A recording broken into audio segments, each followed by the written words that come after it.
24 नवंबर को यूपी के संभल में हुई हिंसा में 4 लोगों की मौत हो चुकी है।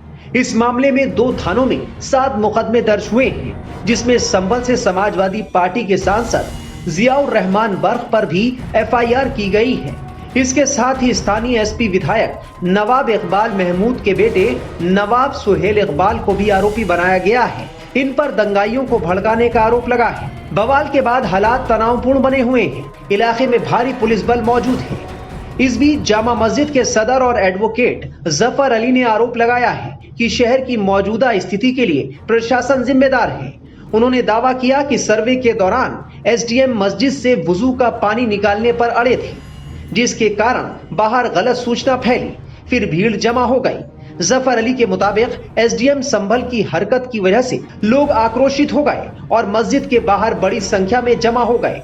जो कुछ हुआ वो सब सीओ और एसडीएम की साजिश के चलते हुआ। भीड़ को गलतफहमी हो गई कि अंदर खुदाई हो रही है, जिसके चलते ये हालात बने। देखिए, मैंने पहले भी बताया, फिर भी बता रहा हूं कि मैं इसमें सिर्फ 2 लोगों को जिम्मेदार ठहराता हूं, सीओ संभल अनुज कुमार और एसडीएम संभल को ही जिम्मेदार ठहराता हूं। इसमें क्या कुछ हुआ था सर? हम जामा मस्जिद परिसर में ही थे जब वो बजिद हो गई और उन्होंने खामखा उसे हौज को खाली कराया, जबकि सर्वे कमिश्नर ने कहीं ये नहीं कहा कि साहब इसे खाली कराओ। एसडीएम डीएम साहब और एसपी साहब ये कह रहे हैं कि नहीं, डंडा डाल के इसकी गहराई देख लो। उसके बावजूद भी वो कहीं कि नहीं खाली करिए, नहीं खाली। जब वो पानी चारों तरफ चला, क्योंकि अमूमन जो सिर्फ जुमे के दिन चलता है, खाली होती है, और जब वो कल चला तो पब्लिक के जहन में ये बात गई कि ये खुदाई चल रही है। वहां से लोग जो थे वो फिक्रमंद हो गए, वो सब फिक्रमंद हो गए, तो और भीड़ इकट्ठी, पूरे शहर में अफवाह फैल गई कि खुदाई हो रही है, जिसमें अनुज कुमार ने आग में घी डालने का काम किया। उन्होंने लोगों पर लाठियां भाजी, जो भीड़ ये जानने आ रही थी कि आखिर हो क्या रहा, और उन्हें गालियां दी और ठोक देने की धमकी दी और लाठीचार्ज करवाया। हाँ, सर्वे की जानकारी दी गई थी हमें। हाँ, इस दूसरे सर्वे की, हाँ, दूसरे सर्वे की जानकारी दी गई थी। नहीं, मस्जिद में कुछ नहीं मिला, कुछ भी नहीं मिला। सर्वे के दौरान क्या क्या किया उन्होंने? सब कुछ ने वीडियोग्राफी की और नापतोल की। कुछ नहीं मिला। फिलहाल रात भर संभल में चली पुलिस की छापेमारी के बाद आज कोई दूसरी घटना सामने नहीं आई। मुरादाबाद रेंज के डीआईजी मुनिराज के मुताबिक 21 लोगों को हिरासत में लिया गया है, जिसमें 2 महिलाएं शामिल हैं। पुलिस का कहना है कि जिसके खिलाफ सबूत मिलेंगे उसको गिरफ्तार किया जाएगा, एनएसए भी लगाया जाएगा। वहीं कल हुए बवाल में 4 लोगों की मौत हो चुकी है, जबकि 20 पुलिसकर्मी और 4 बड़े अधिकारी घायल हैं। कल जो आपने भीड़ देखी, एकाएक 8:45 पे लोग इकट्ठे हुए और उन लोगों ने इस तरीके की घटना को अंजाम दिया, जिसमें 15 पुलिसकर्मी जो है वो घायल हुए थे और 4 अधिकारी जो है उसमें घायल हुए थे। हमारे एसडीएम रमेश बाबू, उनके जो है पत्थरबाजी की वजह से उनको पाँव में फ्रैक्चर आया था। उन्होंने 800 बलवाइयों के ऊपर जो है मुकदमा लिखवाया है। सीओ संभल, उनके द्वारा उनके पाँव में गोली भी लगी थी। उनको डीएम महोदय द्वारा एक कमेटी, जिसमें एसडीएम संभल, ईओ संभल, सीओ संभल, इन तीनों लोगों की कमेटी बनाई गई थी। उस कमेटी में बताया गया था कि सर्वे कंडक्ट कराने का, पीसफुल सर्वे कंडक्ट कराने की जिम्मेवारी इनकी है। ये जब मस्जिद के पास में जब बलवाई जो है वो आगे बढ़ के उस सर्वे को रोकने का प्रयास कर रहे थे, तब इनके द्वारा भीड़ को मना किया गया, उनको ललकारा गया कि आप अपने अपने गंतव्य वापस चले जाइए। धारा 163 जो कि पहले 144 के नाम से जानी जाती थी वो लगी हुई है, लेकिन उसके बावजूद इसमें फिर भीड़ की तरफ से फायर आया और वो सीओ साहब के पाँव में भी लगा। सीओ साहब को बाद में अस्पताल ले जाया गया, उनका ट्रीटमेंट करवाया गया है। उनके द्वारा जो पाँव में गोली लगी और भीड़ द्वारा मस्जिद में जाने के प्रयास पे उनके द्वारा जो है करीबन 700-800 अज्ञात लोगों के खिलाफ मुकदमा लिखवाया गया है।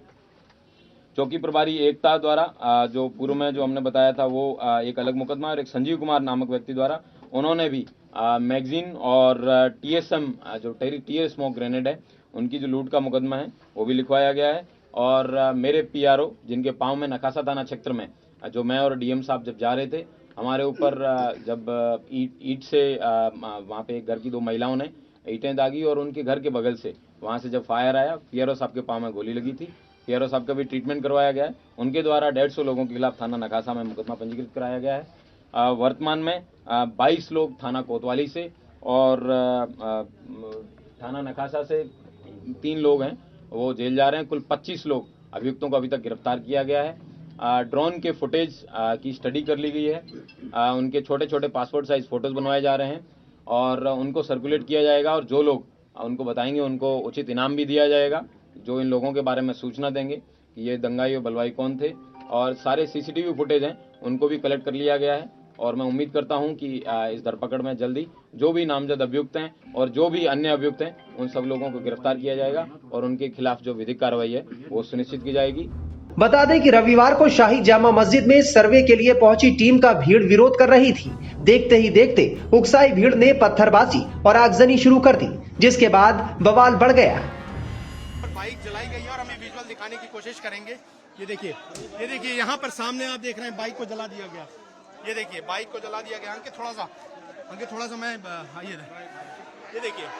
ये देखिए भीड़ पीछे और उधर बाइक को जलाया गया। अंकित इधर ये देखिए वहाँ टीयर गैस चल रही भीड़ है और यहाँ बाइक को जलाया गया, पत्थर चल रहे हैं। ये देखिए लोग यहाँ पर लगातार जो है चला रहे हैं पत्थर और ये अपील कर रहे हैं। क्या अपील कर रहे हैं आप लोग? हम कमेटी से हम खुद दिखा रहे हैं आप लोग। ये कमेटी का काट है हमारी। हम खुद कह रहे हैं पीछे को हट जाओ, मगर पब्लिक को हम मना रहे हैं। हमारा हाथ जोड़ के प्रशासन से निवेदन है, थोड़ा अंदर हो जाए आप लोग। आप थोड़ा अंदर हो जाओ सर, हम खुद कर लेंगे अंदर, आप पीछे जाएं। हम खुद कमेटी से। ये देखिए भीड़ आगे आ रही है, हमें धमका रही है। देखिए ये देखिए पत्थर आके, ये बड़े बड़े पत्थर यहाँ पर फिर से पत्थर जो है लोग नहीं मान रहे हैं। उन्होंने कानून व्यवस्था में कार में आग लगा दी। कार में आग लगाई है। अब बिजली के देखिए पत्थरबाजी फिर से शुरू। बाइक में आग लगा बिजली के तारों को जला दिया। पुलिस पर पत्थर मार रहे हैं, लोग समझा रहे हैं, लेकिन लोग कमेटी का बंदा खड़ा होकर कह रहा है, अंकित मस्जिद कमेटी का व्यक्ति खड़ा होकर कह रहा है प्लीज मान जाओ, हाथ जोड़ के गुजारिश कर रहा है। लेकिन लोगों ने बाइक में आग लगाई, उसका सिर फूट गया। किसका? वही वो लड़का जो अपील कर रहा था उसको चोट पहुंची है, जो हमारे साथ कैमरे पे मौजूद था। शांति बनाए रखने की एक कीमत होती है, उस लड़के ने चुकाई है जाहिर तौर पर, लेकिन वो अपना काम करता रहा। एक नागरिक होने की जिम्मेदारी जो है वो उठता रहा। लेकिन देखिए जैसे हमने वहां पर जली हुई बाइक को दिखाया कि बाइक को जला दिया गया, कार में आग लगाई जा रही है, तुरंत जो है पत्थरबाजी शुरू हो गई। संभल बवाल में मारे गए मृतकों की पहचान नईम, बिलाल अंसारी, नोमान और मोहम्मद कैफ के रूप में हुई है। नोमान और बिलाल अंसारी को रात 11 बजे के करीब सुपुर्द-ए-खाक कर दिया गया। हिंसा को लेकर राष्ट्रीय मानवाधिकार आयोग में शिकायत की गई है।